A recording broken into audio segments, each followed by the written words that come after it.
صلاح الدین ایوبی، مسلمانوں پہ ظلم ہوا، فلسطین میں آگ لگی اور پورے فلسطین کی گلیاں خون سے بھر گئیں۔ ایک دن کے اندر 70,000 مسلمان قتل ہوا۔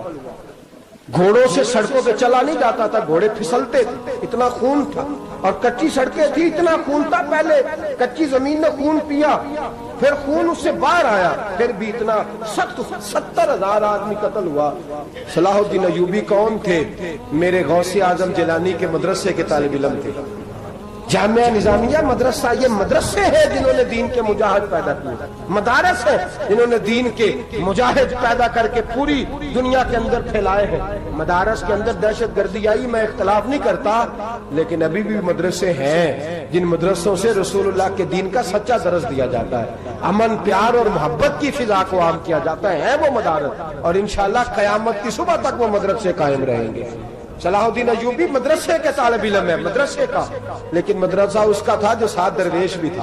صلاح الدین ایوبی اکیلا اپنے دوستوں سے کہنے لگا مسلمانوں کی مدد چند سالوں میں نکلو مدد کریں۔ انہوں نے کہا تیرے نکلنے سے کیا ہوگا؟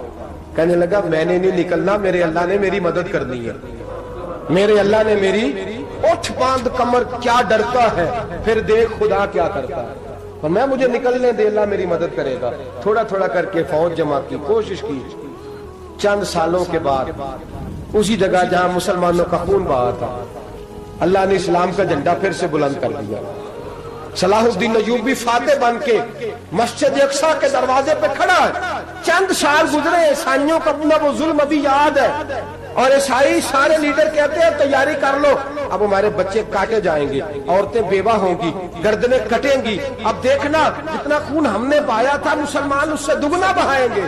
صلاح الدین ایوبی گھوڑے پہ کھڑے ہیں اور پوچھتے ہیں او عیسائیوں بتاؤ تمہارے ساتھ کیا کروں؟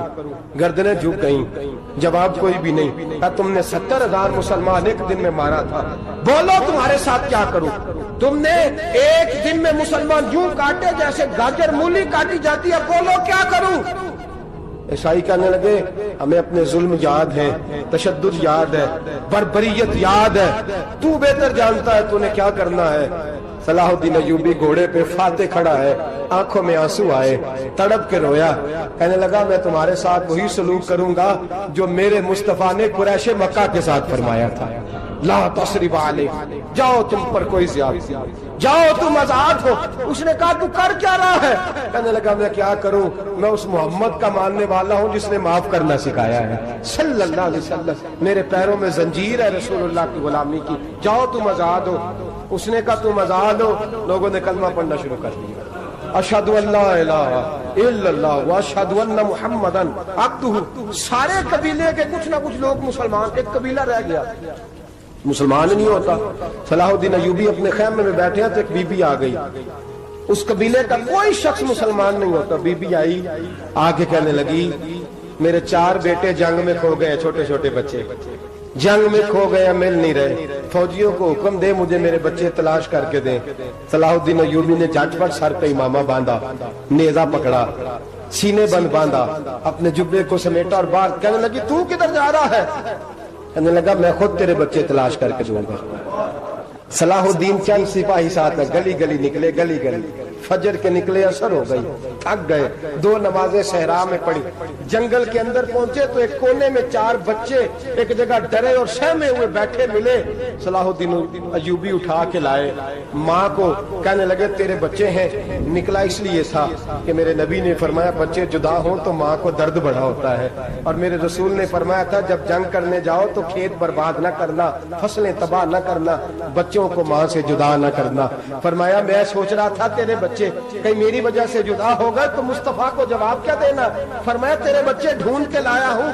بچے ماں کے پاس آنے لگے تو ماں نے بڑے بیٹے کے منہ پہ تھپڑ مارا، کہتا اماں کیا ہوا؟ کہنے لگے تو نے سنا نہیں کہ دشمن کے بچوں کی اتنی حفاظت کرتا ہے، میرے پاس نہ جا، اس کے قدموں میں بیٹھ جا، جس نبی کے غلام اتنے سچے ہیں وہ نبی کتنا سچا ہوگا۔ جس نبی کے نوکر اتنے کھڑے ہیں وہ نبی کتنا کھڑا ہوگا؟ جا کے کلمہ پڑھ لے۔ مسلمانوں کی نا ایک تعداد لڑتے لڑتے دور چلے گئی، تاتاریوں نے قید کر لیا۔ 4 مسلمان تھے، تبلیغ کرنے گئے، جنگ کرنے گئے، جہاد کرتے کرتے کافروں سے لڑتے تاتاری قوم میں چلے گئے، وہاں قید کر لیے گئے تو سزائے موت کا حکم ہوا۔ 4 بزرگ تھے، سزائے موت کا حکم ہوا تو تاتاری بادشاہ جو تھا وہ بڑا خلاف تھا، بڑا سخت مخالف تھا مسلمانوں کے۔ اس نے کہا کہ ان کو جب پھانسی دینا تو مسلمانوں کو تو میرے سامنے دینا۔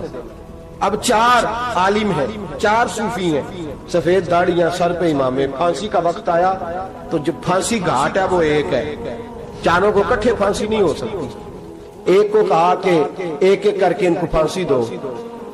جب پھانسی کا وقت آیا نا تو جو سب سے پیچھے صوفی تھے وہ دوڑ کے آگے آئے، کہنے لگے بادشاہ پہلی باری میری لگا پہلی۔ اب بادشاہ نے کہا ٹھیک ہے اسے لٹکا دو۔ وہ قریب آئے تو دوسرے دوڑ آئے، کہنے لگے نہیں پہلی باری میں نے زیادہ کافر قتل کیے، میرا بڑا جرم ہے، مجھے پہلے سزا دو۔ ان کو پھانسی دینے لگے تو تیسرے آ گئے، کہنے لگے نہیں یہ تو میرا قتل کرتا تھا، رستے میں بتایا کرتا تھا، ڈھونڈ کے میں بتلاتا تھا کہ یہاں زیادہ تعداد ہے، مجھے پہلے پھانسی دو۔ تیسرے کے ساتھ بات ہو رہی تھی تو چوتھا دوڑا آیا، کہنے لگا یہ رستے بتاتا تھا، یہ تبلیغ کرتا تھا، یہ سارا کچھ کرتا تھا، لیکن کہا یہ کہتے تھے چلو واپس چلتے ہیں، میں جانے نہیں دیتا تھا، میں کہتا تھا اور کافر مارنے اور علاقے فتح کرنے، میرا جرم بڑا ہے، مجھے پہلے پھانسی دو۔ بادشاہ کہنے لگا مجھے 35 سال ہو گئے حکومت کرتے، بڑی دنیا کو پھانسی دی ہے، لوگ تو ایک دوسرے کو دھکے دیتے ہیں کہ پہلے تو جا، اور تم کیسی قوم ہو کہ ایک دوسرے پہ قربان ہو رہے ہو؟ کہنے لگا تم ایک باپ کی اولاد ہو، جاگ رہے آپ لوگ؟ تاتاری بادشاہ، کافر بادشاہ، اسلام کی مخالفت کر دیں، ایک باپ کی اولاد ہو کا نہیں، ایک قبیلے کے رہنے والے ہو کا نہیں، ایک ملک کے رہنے والے ہو نہیں۔ اس نے کہا رشتہ کیا ہے تمہارا، رشتہ کیا ہے؟ بول کے کہنے لگے خدا ایک ہے، نبی ایک ہے، خدا ایک ہے اور نبی منفرد ایک ہے، اس قوم کی نقصان بھی ایک ہی، سب کا نبی، اللہ بھی، قرآن بھی ایک۔ کیا ہی اچھا تھا ہوتے اگر مسلمان بھی ایک، یوں تو سید بھی ہو، مرزا بھی ہو، افغان بھی ہو، تم سبھی کچھ ہو، بتاؤ کہ مسلمان بھی ہو۔ فرمایا ہمارا اللہ ایک ہے، نبی ایک ہے، تو کہا پھر ایک دوسرے پہ جان کیوں دیتے ہو؟ فرمایا ہمارے نبی نے ہمیں بھائی بھائی بنا دیا ہے، بھائی کا دل نہیں کرتا اس کی آنکھوں کے سامنے بھائی چلا جائے، ہمارا دل نہیں کرتا پہلے مجھے دے۔ بادشاہ کہنے لگا تمہارا جذبہ مجھے متاثر کر گیا، جاؤ میں تم چاروں کو آزاد کرتا ہوں، تمہیں آزاد کرتا ہوں۔ میرے دوستو یہ رنگ تھا، دیکھیں نا، یہ اس دھرتی نے نظام دیکھا ہے نا، اس فلک نے پہلی بار دیکھا، اس زمین نے پہلی بار، اور میرے حضرت صاحب فرمایا کرتے تھے زمین تڑپ کے روئی، اس نے پہلی دفعہ دیکھا۔ احد کا میدان ہے، 3 صحابہ تپتی ہوئی زمین پہ زخموں سے چور چور پڑے ہیں۔ حضرت انس بن نضر رضی اللہ تعالیٰ عنہ پانی کا پیالہ لے کے پہنچے، ایک زخمی سے کہا تجھے پانی پلانا ہے، تو کہنے لگا میرے زخم تھوڑے ہیں، وہ جو ساتھ پڑا ہے اس کے زخم گہرے ہیں، پہلے اسے پانی پلا دے، جا اسے دے دے۔ اس کے پاس پہنچے تو وہ کہنے لگا وہ مجھ سے پہلے گرا تھا، اس کا زخم زیادہ گہرا ہے، اسے پانی پلا۔ تیسرے کے پاس گئے تو کہنے لگا چوتھا تڑپ زیادہ رہا ہے، اس کی عمر زیادہ ہے، میں تو جوان ہوں برداشت کر لوں، بڑھاپے کی وجہ سے نڈھال ہو گیا، پہلے اسے پانی پلا۔ چوتھا کہنے لگا 5ویں کے پاس جا، 5واں کہنے لگا 6 کے پاس جا۔ حضرت انس بن نضر کہتے میں رو پڑا، میں نے کہا محمد کے غلاموں، رسول نے تمہیں کیسا جذبہ دے دیا ہے، زبانیں پیاس سے باہر ہے لیکن تمہاری اخوت مرتے دم تک قائم ہے۔ کہتے میں 7ویں کے پاس گیا تو کہنے لگا اگر 6 قربانی دے سکتے ہیں تو مجھے خود غرض نہ سمجھ، میں نے نہیں پانی پینا، جا پہلے کے پاس لے جا۔ کہتے میں پہلے کے پاس آیا تو روح پرواز کر گئی، دوسرے کے پاس آیا تو روح پرواز کر گئی، میں 7ویں تک آیا تو انتقال کر گئے۔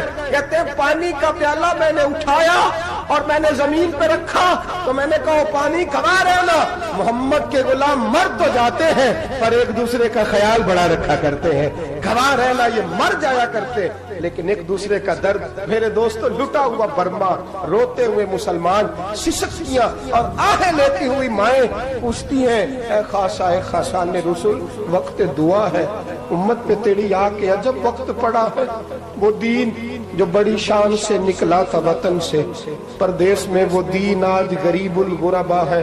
فریاد ہے اے کشتی امت کے نگہباں، بیڑا یہ تباہی کے قریب آن لگا ہے۔ اور کیا خوبصورت جملے کہے تھے کہ نبی پاک صلی اللہ علیہ وسلم نے، حضور نے فرمایا تھا میرا مومن ایک جان کی طرح ہوتا ہے، ایک جان کی طرح ہوتا ہے، ایک کو تکلیف ہو جسم کے ایک حصے کو سارا حصہ پریشان ہوتا ہے۔ فرمایا یہ ایک مکان کی طرح ہے، ایک اینٹ دوسری اینٹ کو مضبوط کرتی ہے۔ فرمایا یہ مضبوط لوگ ہیں، یہ مضبوط لوگ۔ حضرت عمر فاروق کا زمانہ ہے، ایک آدمی نے سیری بھیج دی ایک گھر میں بطور تحفہ، قحط کا زمانہ تھا، گوشت ملتا نہیں تھا، جانور، ایک آدمی نے سیری بھیج دی ایک آدمی کے گھر میں۔ اس نے کیا کیا؟ اس نے اپنی بیوی سے کہا ہماری تو خیر ہے، ساتھ والا پڑوسی زیادہ غریب ہے، ادھر نہ بھیج دے، یہاں گندم امیر شہر کی ہوتی رہی خراب اور بچی کسی فقیر کی فاقوں سے مر گئی۔ کہا ساتھ والے پڑوسی کے گھر سے میں کئی دنوں سے بھوک کی آوازیں، وہاں بھیج دے۔ اس کے گھر گئی تو اس کی بیوی شوہر کو مشورہ دیتی ہے، کہتی ہے میرے بچے تو دلیر ہیں، ساتھ والے کے چھوٹے ہیں، وہ گزارا نہیں، ادھر نہ بھیج دے۔ ادھر گئی۔ ایک روایت ہے 7 گھر، ایک روایت ہے 21 گھر۔ 21 گھروں میں گھومتی ہوئی وہ سری پھر پہلے کے گھر میں آ گئی اور پہلا صحابی کہنے لگا صرف تو نے ہی محمد کا کلمہ نہیں پڑھا، باقی بھی اس نے بھی پڑھا ہوا ہے، صرف تو نے ہی رسول اللہ سے یہ درس نہیں لیا، باقیوں نے بھی لیا ہے، اور صرف تیرے اندر ہی جذبہ اظہار نہیں، تو ہی صرف مسلمانوں سے پیار نہیں کرتی، سارے ہی پیار کرتے ہیں۔ وہ سری پھر آ گئی، اب کیا کرنا ہے؟ اب کیا کرنا ہے؟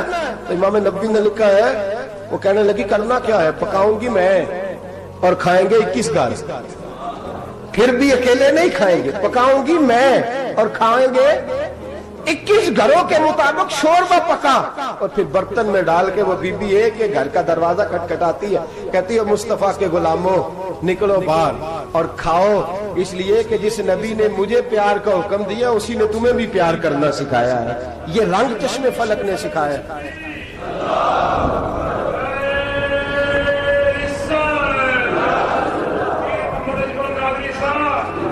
آپ کی بڑی مہربانی، زندہ باد وہی ہے جس کو اللہ رسول زندہ باد فرمائے، بڑی مہربانی، اللہ جزا دے۔ بنو قریظہ اور بنو نذیر 2 محلے تھے یہودیوں کے۔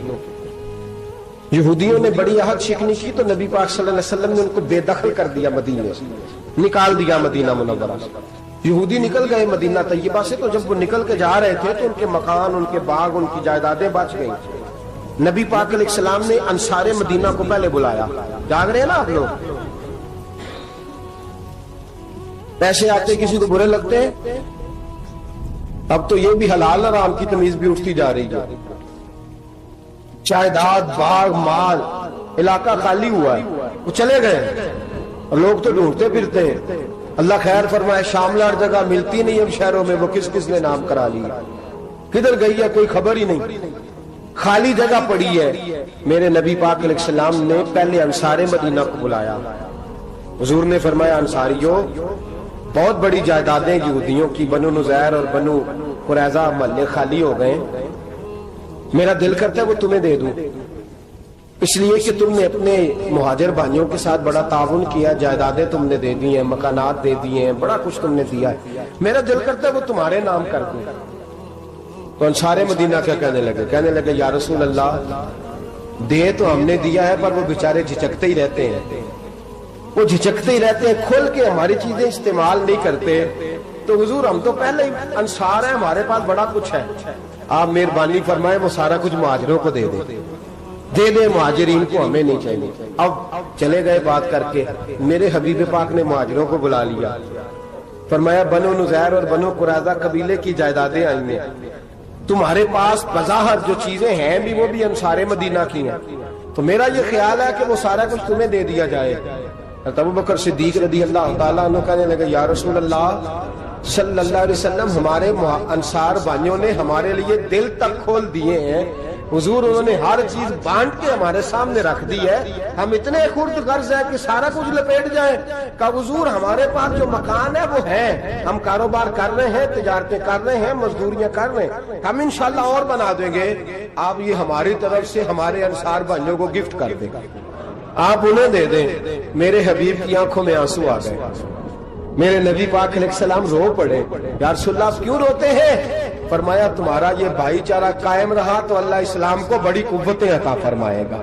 اللہ طاقتیں دے گا اسلام کو اگر تمہارا یہ رنگ قائم رہا، یہ انداز. میرے غلاموں تمہارے یہ طور طریقے، ایک بھائی کہتا ہے دوسرے کو، دوسرا کہتا ہے تیسرے کو. عرض یہ کرنے جا رہا تھا کہ رسول کریم صلی اللہ علیہ وسلم نے یہ پیغام دیا امت کو. فرمایا دیکھیں نا کتنے بڑے لفظ ہیں. یہ نہیں فرمایا دوزخ میں جائے گا، یہ نہیں فرمایا کہ اسے جہنم کی سزا ملے گی. میرے نبی نے فرمایا میں اسے مومن مانتا ہی نہیں، میں اسے مسلمان اپنا مانتا ہی نہیں. حضور کسے؟ فرمایا جو پیٹ بھر کے کھاتا ہے اور اس کا ہمسایہ بھوکا سو جاتا ہے. میں مومن ہی نہیں مانتا. سزا تو تب ملے گی نا کہ جب میں کسی سزا کا اعلان کروں. میں مانتا ہی نہیں، وہ میرا ہے ہی نہیں. خود پیٹ بھر کے کھا رہا ہے، ہمسایہ اس کا بھوکا. میں نہیں مانتا انما المؤمنون اخوہ، مومن بھائی بھائی، میں مانتا ہی نہیں اسے. اور میرے حبیب پاک اتنے بڑے لفظ حدیث میں اور کہیں نہیں ملیں گے آپ کو، اتنے بڑے جملے کہیں نہیں ملیں گے. میرے نبی پاک نے فرمایا اللہ کہے گا قیامت کے دن. کون؟ اتنے بڑے لفظ حدیثوں میں ملتے نہیں جتنے یہ ہیں. حضور نے فرمایا رب فرمائے گا بندے سے کہ میں تیرے پڑوس میں بھوکا تھا، تو نے مجھے روٹی کیوں نہیں کھلائی؟ کون کہہ رہا ہے؟ اللہ کہ میں بھوکا تھا تو نے روٹی نہیں دی، میں ننگا تھا تو نے کپڑا نہیں دیا، میں پیاسا تھا تو نے پانی نہیں پلایا، میں بیمار تھا تو تیمارداری. یا اللہ نہ تو کھاتا ہے، نہ پیتا ہے، نہ کپڑا پہنتا ہے، نہ تو بیمار ہوتا ہے. لا تاخذہ سنۃ ولا نوم، تجھے بیماری آتی نہیں، اونگ نیند نہیں آتی. میرے مالک تو میرے پڑوس میں تھا. حضور فرماتے ہیں رب فرمائے گا وہ جو بندہ تیرے پڑوس میں بھوکا تھا تو بندہ تو میرا ہی تھا نا. وہ جو بندہ تیرے پڑوس میں ننگا تھا تو بندہ تو میرا ہی تھا نا. وہ جو تیرے پڑوس میں پیاسا تڑپتا رہا تو وہ میرا ہی بندہ تھا. تو دوائی لینے جائے تو بڑے اسپتال میں اور اس بیچارے کو 20 روپے پرچی کے بھی میسر نہ آئے تو میرا ہی بندہ تھا. میرے دوست خیال کر اور یاد رکھ یہ جو ہمسائے ممالک میں ظلم ہوتے ہیں، زیادتیاں ہوتی ہیں. ہمارے گھر کا پنکھا اچھا چلتا ہے، ہم جلوس اس وقت نکالتے ہیں جب ہماری لائٹ بند ہوتی ہے. ہم جلوس اس وقت نکالتے ہیں جب ہمارا ایسا جو ہمیں تنگ کرتا ہے. ہم اس وقت درد محسوس کرتے ہیں جب ہمارے گھر تک آگ آ جاتی ہے. یہ جو باہر آگ جل رہی ہے یہ تیرے گھر بھی آ سکتی ہے. یہ جو باہر فساد ہو رہا ہے یہ تیرے دروازے تک آ سکتا ہے. میرے رسول پاک نے ایک جان، مسلمان کو ایک جان قرار دیا. مجھے بتائیے انگلی کو کٹ لگ جائے، مسلمان ایک جان ہے نا. انگلی کو لگ جائے کٹ، دماغ کہتا ہے میں نے نہیں سوچنا اس کے بارے میں نے اس کے درد کو محسوس ہی نہیں کرنا. انگلی کے درد ہے، انگلی جانے اس کا کام جانے. ایسے ہی ہوتا ہے نا. بولے پیروں سے کہتے ہیں، انگلی کہتی ہے چل ڈاکٹر کے پاس، پیر کہتے ہیں نہیں میں نے نہیں جانا، انگلی کا کام ہے انگلی جائے. ایسے ہی ہے نا. دل سے کہتے ہیں تو تڑپ تھوڑا سا، انگلی کو درد ہے، کہتے میں کو تڑپوں، انگلی کا ماما، انگلی جانے اس کا کام جانے. ٹیلی فون کرنا ہے ڈاکٹر صاحب کا پتہ کرنا ہے تو کان کہتے ہیں میں نے نہیں بات سننی ڈاکٹر صاحب کی، زبان کہتی ہے میں نے نہیں بولنا، انگلی جانے. ایسا ہوتا ہے. پیر احتجاج کر دے کہ میں نے ڈاکٹر کے پاس، میں کچھ چکر کھاتا پھروں ڈاکٹر کی دکان کی، انگلی کو درد ہے انگلی جانے. ایسا ہوتا ہے بھئی. میرے رسول پاک نے فرمایا مسلمان ایک جان ہے. تو درد برما کے مسلمانوں کو ہو رہا ہے تو پاکستانی کہہ رہے ہیں کوئی بات نہیں، وہ جانے ان کا کام جانے. ایک جان ہے نا. درد ہونا چاہیے، تکلیف ہونا چاہیے. پھٹے پہ باتیں ہوتی ہیں اس موضوع پہ، اسمبلی پہ گفتگو ہوئی ہے اس موضوع پہ، آپ کی صوبائی اسمبلیاں اس موضوع پہ بولی ہیں، آپ کے کونسل اس موضوع پہ بولے. ہم تو اپنی اپنی سیاستیں، اپنے اپنے تماشے، اپنے اپنے چکروں میں لگے ہوئے. وہ دریا کے اندر سسکتے مسلمان، بنگالی کہتے ہیں ہمارے نہیں، برمی کہتے ہیں ہمارے نہیں، پاکستانی کہتے ہیں ہمارے نہیں، ترکی کہتے ہیں وہ کس کے ہیں؟ وہ کس کے ہیں؟ وہ اللہ کے بندے ہیں، محمد عربی کے غلام ہیں صلی اللہ علیہ وسلم. لیکن میرے دوستو کیا ہمیں کیا غرض ہے؟ وہ جانے ان کا کام جانے. یہ جب تیرے پیروں تک آگ آئے گی پھر تجھے پتا چلے گا یہ بڑی سخت آگ ہے. آج جس کافر نے برما پر عرصہ دراز تنگ کیا ہے، مسلمان تھوڑے تھوڑے مفاد لینے کی خاطر نا، بنو عباس اور بنو امیہ کی جنگ چل رہی تھی. بنو عباس جو تھے وہ غالب آ گئے، بنو امیہ جو تھے ان کی حکومت ختم ہو گئی. تو عیسائیوں نے بنو امیہ سے کہا کہ ہم تمہارے ساتھ تعاون کرتے ہیں، ہم تمہارے ساتھ تعاون کرتے ہیں اور بنو عباس پہ غلبہ پا کے تمہیں حکومت دلاتے ہیں. بنو امیہ بڑی جدوجہد کر رہے تھے بادشاہی کے لیے، لیکن انہوں نے کہا کہ ہم لڑ رہے ہیں، کوشش کر رہے ہیں، لیکن ہمیں کسی کافر کی مدد کی ضرورت نہیں. ہم جتنا مرضی لڑیں لیکن کافروں کے ہاتھوں بنو عباس کو مروانے کو ہم تیار نہیں ہیں. ہمیں خبردار، تمہارا آپس کا معاملہ ہے، ہم خود نمٹ لیں گے. تمہیں اجازت نہیں دیتے تم اندر کودو اور کود کر کے تم فسادات پیدا کرو اور مسلمانوں کے اندر تقسیم کرو. میرے دوستو، مسلمان کو سوچنا چاہیے، سوچ بڑی رکھنی چاہیے. گھر کی جنگ سے نکل آ، اب بہو ساس کے جھگڑے سے باہر آ جا.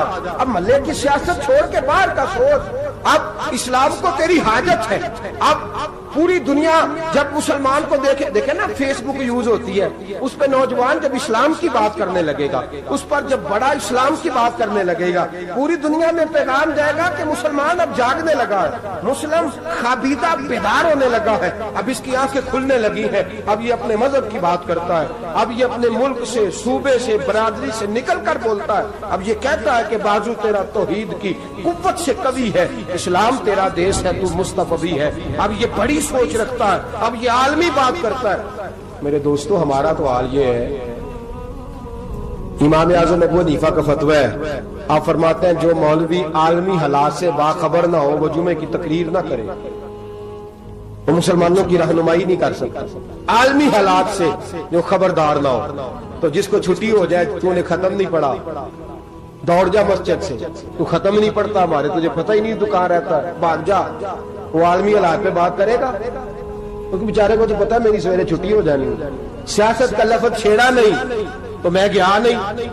یاد رکھے، وہ جو بیداری ہے، وہ جو اعلیٰ ظرفی ہے، وہ جو بڑی سوچ ہے، وہ جو ملت کی سوچ، وہ جو قومیت کی سوچ ہے، وہ جو آگے بڑھنے کا زاویہ ہے، وہ تو اندر. اقبال کہتے ہیں گلا تو گھونٹ دیا اہل مدرسہ نے تیرا، گلا تو گھونٹ دیا اہل مدرسہ نے تیرا. تجھے تو مدرسے والوں نے پلیٹ پکڑا دیا ہے کہ جا سویرے لنگر کٹھا کر کے لا اور دوپہر کو روٹیاں مانگ کے لا اور دیکھ آج مرا کون ہے، ختم کس کا پڑھنا ہے. تو گلا تو گھونٹ دیا اہل مدرسہ نے تیرا. اب کہاں سے آئے گی صدا لا الہ الا اللہ. تو گھونٹ دیا تیرا گلا، تو کیسے بڑی بات کرے گا؟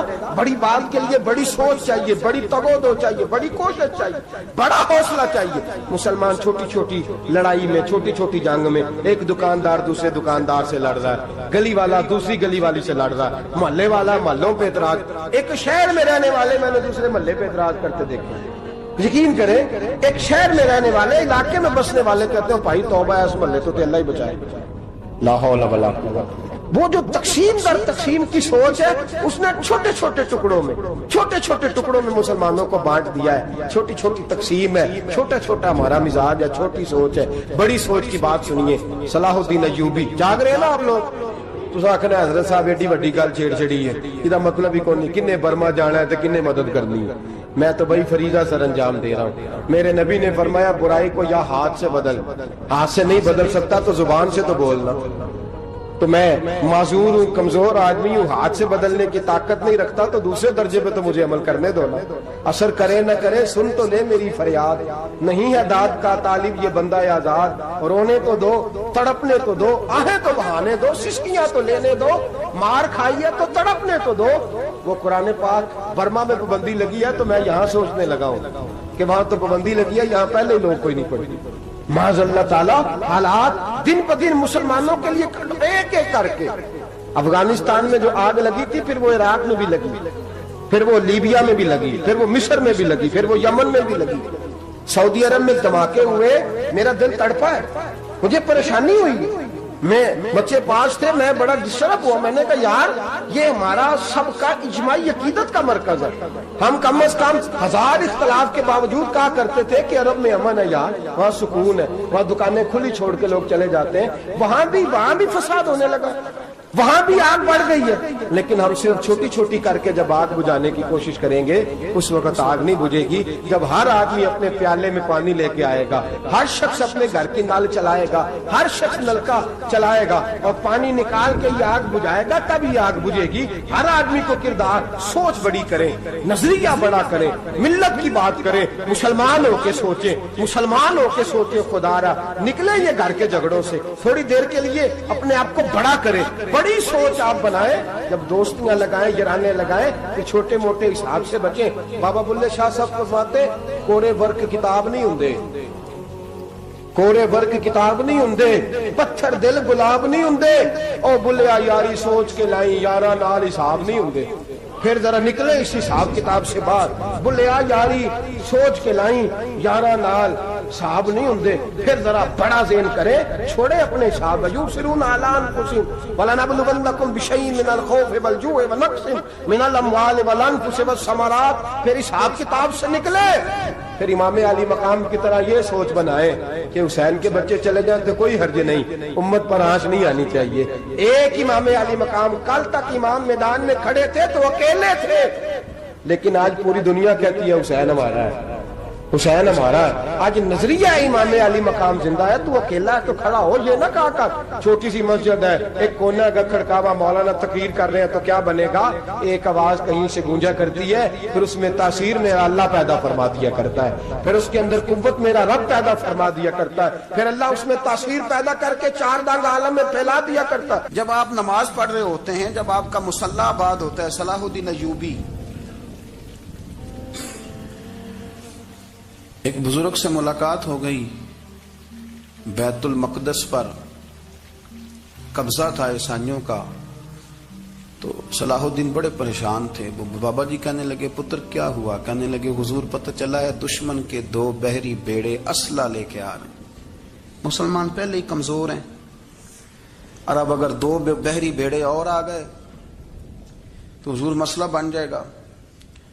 تو میں پریشان ہوں کہ کس طرح یہ کم مسئلے والی ہماری فوج ہے کیسے مقابلہ کرے گی؟ تو بابا جی کہنے لگے پتر اس طرح کرنا، آج رات تو بھی دعا کرنا اور میں بھی کروں گا، تو بھی دعا کرنا، آپ ناراض نہ ہونا، ہم تو پیروں والے ہیں، ہم تو پیروں کے نوکر غلام ہیں، ہمارا تو گزارا ہی نہیں، ہمیں تو ملتا ہے سارا کچھ وہاں سے۔ پر میرا سوال یہ ہے کہ تعویذ لینے جاتے ہو نفل کیوں نہیں پڑھتے؟ رات اللہ اللہ کیوں نہیں کرتے؟ یہ بھی تو ہمارے بزرگوں کا ہی طریقہ ہے، انہوں نے تو ہمیں سکھایا ہے۔ صلاح الدین ایوبی سے بزرگوں نے کہا کہ رات آج نا اللہ اللہ کرنا، تو میں تیرے لیے دعا کروں گا، تو بھی دعا کرنا۔ تو بندہ جب دکھی ہوتا ہے تو سجدہ کرتا ہے، تو پھر ہی تو مصلی بھیگ جاتا ہے، پھر ہی تو مزہ آتا ہے۔ سکھی بندہ تو کعبے جا کے نہیں روتا، دکھی تھے، تکلیف تھی، تو سر رکھا سجدے میں تو تڑپ گئے۔ اور وہ بابا جی کہتے ہیں میں مسجد آیا تو صلاح الدین چیخے مار کے رو رہا تھا اور کہہ رہا تھا مالک میں کوئی اپنی شان کے لیے تو نہیں نہ لڑ رہا، اللہ کو میں کوئی قبضوں کے لیے تو نہیں لڑ رہا، مالک تیرے لیے لڑ رہا ہوں، مجھے بے آبرو نہ کرنا، میری مدد فرمانا۔ کہتے ہیں میں آیا تھا کہ مسجد میں دعا کروں گا، پر صلاح الدین ایوبی کو روتے دیکھا تو میں لوٹ گیا۔ تو سویرے صلاح الدین ملے تو بڑے خوش تھے، میں نے کہا پتر کیا ہوا؟ کہنے لگے حضور وہ بحری بیڑے 2 آ رہے تھے نا اسلحہ لے کے، دونوں ڈوب گئے پانی میں ڈوب گئے۔ تو بابا جی کہنے لگے صلاح الدین وہ پانی میں نہیں ڈوبے، وہ تیرے آنسوؤں میں ڈوب گئے، وہ غرق ہو گئے، وہ جو تو نے مصلی بات کیا تو وہ تیرے آنسوؤں میں ڈوب گئے، وہ غرق ہو گئے، وہ تباہ، اتنے قیمتی تھے تیرے آنسو کے، بہا لے گئے دشمن کے بحری بیڑوں کو۔ میرے بھائی ٹھیک ہو گیا جی، میرے عزیز سمجھ لیں اس بات کو ہمیشہ کے لیے، اور اس پر غور کر لیں اچھے طریقے سے کہ میرے رسول کریم سید عالم صلی اللہ علیہ وسلم نے نا ہماری توجہ دلائی، حضور نے ہمیں بتلایا، ہمارا ذوق بڑھایا عبادت کی طرف۔ ایک صحابی تھے حضرت ابو فاطمہ رضی اللہ تعالیٰ عنہ، یہ ترمذی شریف کی حدیث ہے، نبی پاک علیہ السلام نے فرمایا ابو فاطمہ قیامت کے دن مجھ سے جلدی ملنا چاہتے ہو کہ دیر کے ساتھ؟ تو کہنے لگے حضور کون ہوگا جو دیر سے ملنا چاہے، ہم نے تو جان دے دی وعدہ دیدار پر۔ اعلیٰ حضرت فرماتے ہیں جان دے دی وعدہ اور نقد اپنا دام ہو ہی جائے گا۔ مجھے لگتا ہے کہ یہ سودا نقد و نقد ہو جانا ہے، چونکہ ہم نے جان دے دی وعدہ دیدار پر۔ آپ نے وعدہ کیا تھا کہ مریں گے تو پھر زیارت ہوگی، تو مر گئے ہم زیارت کی خاطر۔ جان دے دی وعدہ دیدار پر، تو نقد اپنا دام ہو ہی جائے گا۔ اے رضا ہر کام کا ایک وقت ہے، دل کو بھی آرام ہو ہی جائے گا۔ تو حضرت ابو فاطمہ رضی اللہ تعالیٰ عنہ سے نبی پاک صلی اللہ علیہ وسلم نے فرمایا جلدی ملنا چاہتے ہو کہ دیر سے؟ عرض کی حضور فٹافٹ ملنا ہے، میں نے قیامت کے دن آپ سے جلدی ملنا ہے۔ تو نبی پاک علیہ السلام نے فرمایا پھر اس طرح کرنا، دنیا میں رہ کے سجدے زیادہ کرنا، پھر سجدے زیادہ کرنا، قیامت میں ملاقات جلدی ہو جائے گی، قرب ملے گا تمہیں۔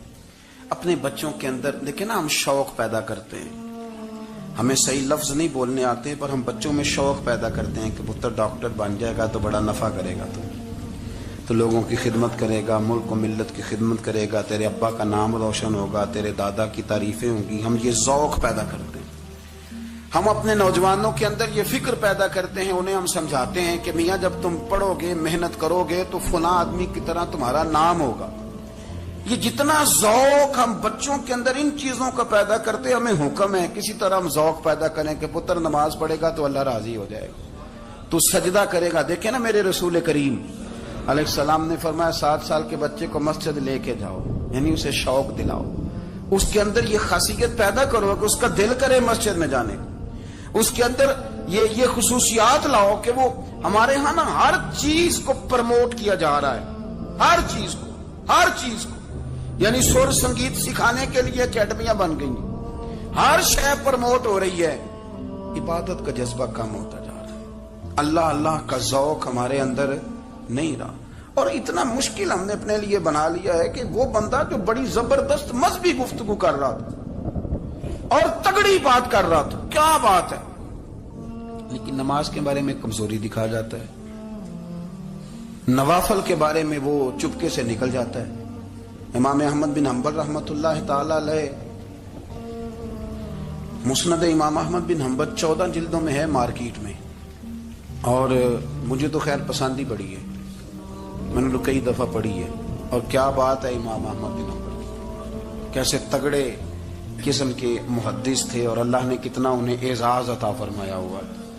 یہ کوڑے بھی کھاتے تھے دین کی خاطر، سارا کرتا لہو سے بھر بھی جایا کرتا تھا.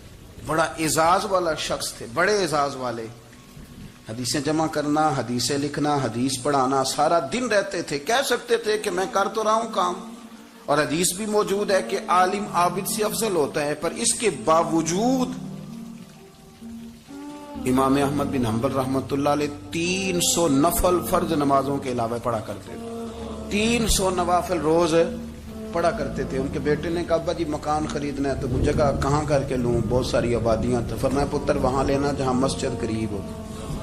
میرے رسول کریم سید عالم صلی اللہ علیہ وسلم اتنا پسند کرتے مسجد کو، اتنا پسند کرتے نماز کو کہ رسول کریم صلی اللہ علیہ وسلم تہجد کی نماز بھی پڑھتے، پھر حضور فجر کی نماز بھی پڑھتے. نبی پاک وتر کو الگ کر کے پڑھتے، عشاء کے ساتھ نہیں پڑھتے. یہ تو ہم اس لیے اجازت دی ہمارے بزرگوں نے کہ بعد میں اٹھے گا کون علیحدہ وتر پڑھنے کے لیے، عشاء کے ساتھ پڑھ لے. وتر پڑھتے، تہجد پڑھتے، فجر پڑھتے، اشراق پڑھتے، چاشت پڑھتے، پھر مغرب کی نماز کے بعد 6 رکعت اوابین پڑھتے، پھر رات کو صلاۃ اللیل پڑھتے. سیدہ عائشہ صدیقہ کہتی ہیں زمانہ سو جاتا اور میرے رسول مصلی بچھا کے کھڑے ہو جاتے. او یار کھیتی باڑی کر کے نہیں، محنت مزدوری کر کے نہیں. جناب عائشہ کہتی ہیں میں یہ بھی دیکھتی کہ حضور ایک آیت شروع کرتے تو ساری رات اسی کو پڑھتے، اور میری نظر جاتی تو قدم مبارک پہ ورم آ جاتا. یار نماز پڑھ کے اتنی مشقت کر کے، اتنی جد و جہد کر کے ورم آ گیا. یا رسول اللہ اتنی محنت کیوں کرتے ہو؟ فرمایا افلا اکون عبدا شکورا، کیا میں اپنے رب کا شکر گزار بندہ نہ بنوں؟ صحابہ کا ذوق عبادتوں کا، ریاضتوں کا، تلاوتوں کا، طبیعت ہے ان کی. وہ ایک دوسرے کو، حضرت مولا علی شیر خدا کرم اللہ تعالی وجہہ الکریم کے زمانے میں روم کے بادشاہ نے کہا یار یہ مسلمانوں کا پتہ تو کرو، یہ آخر کیوں اتنے زیادہ مجاہد ہیں. اس زمانے میں جاسوس بھیجنے کا مزاج تھا. اب تو جاسوس پکڑا جاتا ہے، اب تو جاسوس ہو، اور جاسوسی کا شوق ویسے آج بھی ہے. عرض کروں تھوڑی سی بات اس عنوان سے. پتہ ہے کیا ہمارا مسئلہ ہے؟ ہم جہاں جاتے ہیں نا وہاں تھوڑی خوشبو سونگنے کی کوشش کرتے ہیں. وہ کیا ہے تو یہ کیا ہے تو ادھر کیا ہے تو تھوڑا سا ادھر کیا ہے. میرے رسول پاک پڑھیے درود شریف سارے پڑھیے ذرا زور سے صلی اللہ تعالی. نبی پاک علیہ السلام نے فرمایا جاسوسی نہ کرنا ورنہ تم بندوں کو خراب کر دو. اور فرمایا اس طرح نہ ہو کہ تم کسی کے اب کھول نہ نکلو تو تمہارے پہلے کھول جائیں. یہ جو ذوق ہے نا یہ ختم کریں، چھوڑیں. مطلب آپ کس چکر میں پڑے ہوئے ہیں؟ اتنی زیادہ توجہ کرنے کی کیا ضرورت ہے؟ کام سے کام رکھیں، اس میں بندہ تھوڑا سا نا آسان رہتا ہے. یہ جو بہت زیادہ ٹٹولنے والے لوگ ہوتے ہیں نا وہ بےچارے پھر عمر ٹٹولتے ہی گزار دیتے ہیں. اس لیے کہ مزاج ہی بہت پکا ہے، بوری کا منہ کھول کے اندر تک ہاتھ ڈالنا، تو پھر کئی دفعہ سامنے سے بچھو بھی لڑ جاتا، خرابی ہوتی۔ تو جاسوسی کی جاتی تھی، اس نے بھی جاسوس بھیجے، کیونکہ قبیلوں کے لوگ تھے، کچھ مسلم کچھ کافر، پہچانے نہیں جاتے تھے لوگ، تو کچھ لوگ اس نے بھیجے، انہوں نے آ کے نا تحقیق کی، ریسرچ کری کہ آخر ماجرا کیا ہے۔ تو واپس جا کے انہوں نے رپورٹ دی نا روم کے بادشاہ کو، اس رپورٹ کا ایک جملہ بڑا شاندار ہے، وہ کہنے لگا بادشاہ ہمیں مسلمانوں کی کوئی سمجھ نہیں آئی، ہمیں کوئی سمجھ نہیں آئی۔ انہوں نے کہا بھی کیوں نہیں سمجھ آئی؟ کہنے لگے یار عجیب بندے ہیں، جب رات مسلح پہ بیٹھتے ہیں تو یوں لگتا ہے ان کا دنیا سے رشتہ ہی کوئی نہیں، کوئی کسی کو نہیں جانتا، کوئی اپنے دکھ سنا کے رو رہا ہے، کوئی اپنی بات کر کے رو رہا ہے، لگتا ہے کہ ان کا کوئی رشتہ ہے ہی نہیں جب مسلح پہ بیٹھتے ہیں۔ اور فرمایا جب سویرے یہ جہاد کرنے نکلتے ہیں تو لگتا ہے ان سے زیادہ دلیر ہی کوئی نہیں۔ حالانکہ جو مسلحوں پہ رونے دھونے کے لوگ ہوتے ہیں وہ کئی دفعہ جہاد میں کام نہیں کرتے، لیکن عجیب لوگ ہیں کہ رات کے راہب ہیں، دن کے مجاہد ہیں، کوئی سمجھ نہیں آتی۔ میرے عزیز، ان لوگوں نے مسلح آباد کر کے رکھا، تلاوتیں ان کا ذوق رہی، منظر روز پڑھنا، اسباق پڑھنا، وظائف پڑھنا، یہ ان کا ذوق رہا۔ اعلیٰ حضرت بریلوی رحمت اللہ نے 1000 کتاب لکھی ہے، لیکن الوظیفۃ الکریمہ کے نام سے جو وہ صبح و شام وظائف پڑھتے تھے وہ الگ انہوں نے ان کو بیان کیا، پابندی کے ساتھ اپنی اللہ اللہ کرتے تھے۔ شیخ شہاب الدین سہروردی رحمت اللہ علیہ، اس پر ایک بندے نے اعتراض کیا، اس نے کہا جی آپ کس قسم کے صوفی ہیں، مرید بیٹھے ہیں اور آپ وہاں نفل پڑھ رہے ہیں؟ یہ بھی بڑا مسئلہ ہوتا ہے نا، جو بندہ ملنے آتا ہے وہ اپنے ٹائم کے حساب سے آتا ہے، اور پھر اس کا یہ بھی خیال ہوتا ہے کہ پیر صاحب جو ہیں وہ چونکہ درویش ہیں تو نہ انہیں روٹی کھانی چاہیے نہ سونا چاہیے، چونکہ وہ درویش ہیں، اور ہم چونکہ درویشوں کے ماننے والے ہیں، لہذا ہمارا یہ طریقہ ہونا چاہیے کہ جیسے ہم کہیں درویش ویسے ہی کر جائے۔ حالانکہ جس کو آپ درویش کہیں گے آپ اس کی مانیں گے، آپ منوائیں گے نہیں، ہمارا مزاج ہوتا ہے۔ شیخ شہاب الدین پر لوگوں نے اعتراض کی، حضور لوگ ملنے آئے ہیں، زیارت کرنے آئے ہیں، یہ بندے دعا کرانے آئے ہیں، اللہ اللہ کرانے آئے، اور آپ نفل پڑھ رہے ہیں، کیا جملہ ہے، کیا حسن ہے، کیا خوبصورتی ہے۔ فرمانے لگے رب رسول سے مانگنے کے لیے مصلی بچھایا ہے، اگر وہاں سے مانگوں گا نہیں تو تمہیں دوں گا کیا؟ پہلے مجھے کچھ لے تو لینے دو، اگر میرے پلے کچھ ہے ہوگی تو آگے دوں گا نا، تو میں مانگنے گیا تھا کہ یا اللہ دے تیرے بندے لینے آئے، دے تو میں کچھ لوں گا تو آگے دوں گا نا۔ لیکن ہمارا یہ سٹیٹس، یہ مزاج، یہ شعور نہیں ہے۔ گپیں، کہانیاں، داستانیں، گفتگو، خطابت، واز، کیا بات، لیکن اگر کچھ کرنے کا کام ہو تو وہ نیم سے ہوتا۔ میرے نبی کریم علیہ الصلوۃ والسلام نے مصلی سے دل لگانے کا درس دیا، حضور نے توجہ دلائی، صحابہ اس ذوق کے حامل لوگ تھے، وہ کوشش کرتے تھے۔ جناب صدیق اکبر رضی اللہ تعالیٰ عنہ کا عبادت کا مزاج ہمیشہ قائم رہا۔ حضرت عمر فاروق ساری رات اللہ کے حضور کھڑے رہے۔ حضرت عثمان غنی رضی اللہ تعالیٰ عنہ عشاء کی نماز پڑھ کے 2 رکعتوں کی نیت باندھتے تھے، 15 سپارے پہلی رکعت میں پڑھ دیتے ہو۔